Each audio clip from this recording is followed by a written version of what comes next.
Trade rumors are swirling that the Buffalo Bills are interested in cornerback of the Chicago Bears, Jaylon Johnson, but upon further review, I could show you that the stats of Dane Jackson are comparable, if not better, than Jaylon Johnson. In this video, I want to take a look at Jaylon Johnson's stats, compare him to Trey White, Christian Benford, as well as Dane Jackson to give you guys a clear idea. Jaylon Johnson has been in the league since 2020, but starting in 2022 is really when he found himself in a zone defense. We could read it right here by this article that Johnson expects to maintain his execution and approach despite the Chicago Bears expected to play more zone defense under their new head coach. We know here at the Buffalo Bills, we call a ton of zone defense. Therefore, we have to take a look at how Jaylon Johnson has done in the zone defense in 2022 to include 2023. The first 2 years of his career, he was really playing a lot more man, something that he really won't be tasked to do here in Buffalo. Why Jaylon Johnson compared to Dane Jackson is a great example is because they've been in the league the same amount of time, since 2020. But the first thing we need to take a look at for Jaylon Johnson are the total amount of game starts compared to Dane Jackson. We could see here that Jaylon Johnson has started 45 games in his career, whereas Dane Jackson has really only started 25 games. So that just means that really 20 less games, 20 less opportunities for Dane Jackson to come away with stats, with interceptions, with forced fumbles, with batted balls, and all these things. So keep that in mind when we're taking a look at these stats. First thing you may find interesting is that they both have the same amount of interceptions. So again, Dane Jackson, 20 less game starts than Jaylon Johnson, but he has the same amount of interception. Jaylon Johnson did have a pick six this season, and Dane Jackson has never had one, but we could take a look at the total amount of pass deflections. You could see here, pass deflections for Jaylon Johnson, 35 compared to Dane Jackson's 24.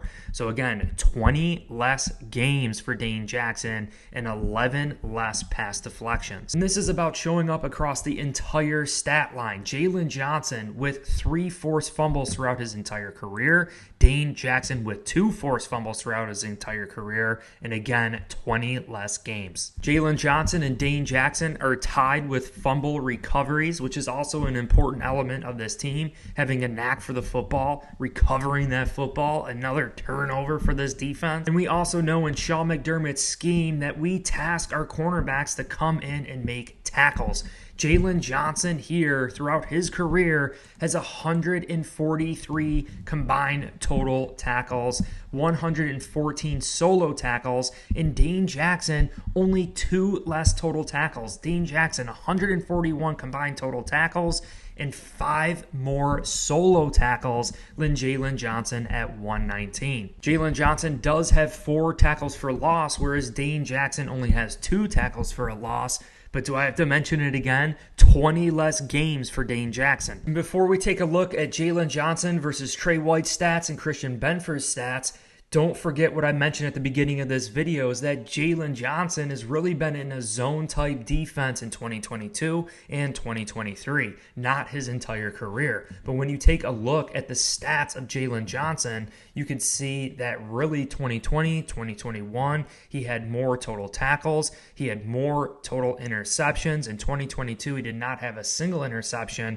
but in 2023, he already has 2, and I think he might be trending up, getting a little bit more comfortable in the zone defense. Is this a risk that Brandon Beane and Sean McDermott are willing to take? Are they going to bet on Jaylon Johnson being a better player in a zone-type defense under the tutelage of Sean McDermott? Now, looking at Jaylon Johnson versus Trey White, I think we can definitely see a clear-cut difference here. Trey White has obviously been in the league a lot longer than Jaylon Johnson, but just take a look at like the total interceptions per season here. You know, Trey White, ever since he came into the NFL, his first season he had 4 interceptions. 2018 he had 2, 2019 he had 6, 2020 he had 3. He always had at least 1 interception throughout his entire career. And 2021 was the year he got hurt. But all seasons before that too, we can clearly see that Trey White getting involved with pass deflections, 11, 17, 8, and 18.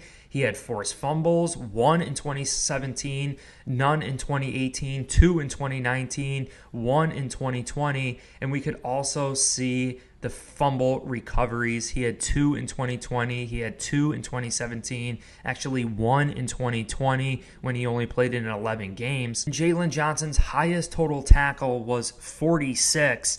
And we could see here Trey White, before he got hurt, 44, 48, 44, 53. Johnson is averaging 1 tackle for loss per season, whereas Trey White had 3, 1, 4, 2, 1. Now, I know Trey White is a different breed. Trey White is one of the best corners in the NFL when healthy, so is it a fair comparison to compare Jaylon Johnson to Trey White? Now, the thing to keep in mind here is how much is Jaylon Johnson going to cost the Buffalo Bills? He's clearly not a first-round pick worthy of trading a first-round pick. He's not of a second-round pick, or I don't think even a third-round pick. And the other problem with Jaylon Johnson is that he's in the final year of his contract. Brandon Beane has never made a trade for a player with it being the final year of his contract because we risk losing him to free agency this upcoming season. Why give away a draft pick or a potential player when we might not even be able to retain him this offseason? Now, you can see Jaylon Johnson is definitely under a good deal here at only $2.9 million. Now, where this gets interesting is comparing Jaylon Johnson to Christian Benford. And from the game film study that I have done, Christian Benford is actually doing extremely, extremely well.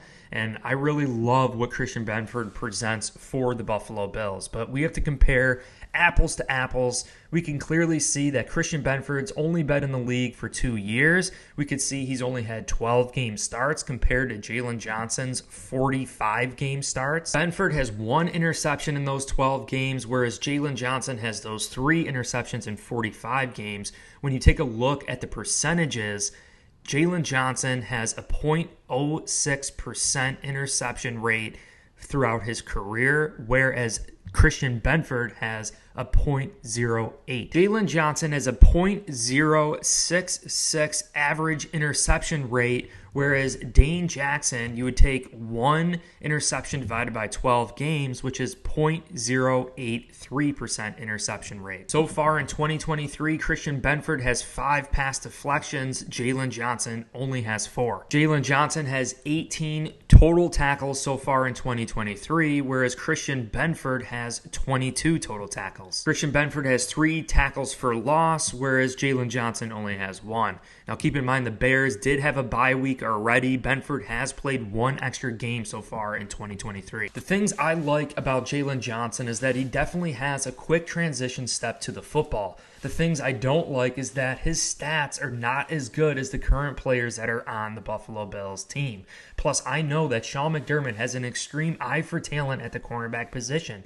I've been hammering this home, finding guys so late in the draft, such as Josh Norman, such as even Trey White, Taron Johnson, finding some deep, deep draft picks here for the Buffalo Bills. And I think Sean McDermott would prefer to have a clean slate, bring in a rookie that he can teach up, not have any bad habits. You know, Jaylon Johnson coming from a man defense, being with the wasteland of the Chicago Bears since he entered the league. You know, does he have some bad habits that he's going to have to break if we trade for him coming to Buffalo? Plus, you consider him being in the final year of his contract. If he comes here and we lose him to free agency, what would that ultimately cost for the Buffalo Bills? I think a draft pick, and I don't know if that'd be worth it. So yeah, Jaylon Johnson is getting a lot of hype in the NFL right now. He is having a great season. Obviously, 2 interceptions and a pick 6, but I would prefer our guy, Christian Benford, to keep balling out, to keep getting those memorable moments.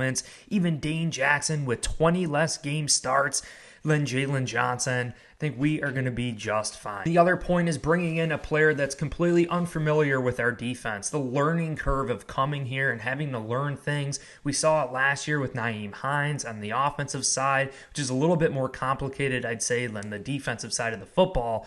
But that just brings me to the next point here, is that the Bills, if we do trade for someone, it may make sense to bring someone that's familiar with this team, such as Little Dirty, Isaiah McKenzie, maybe at Harrison Phillips, now with Kirk Cousins. Well, I hope this video showed you both sides of the story here with Jaylon Johnson. I hope it made the case for Jaylon Johnson. I hope it made the case not for Jaylon Johnson. I hope you guys could watch this video and make up your own mind. But I appreciate you guys. Hit like, subscribe, and go Bills.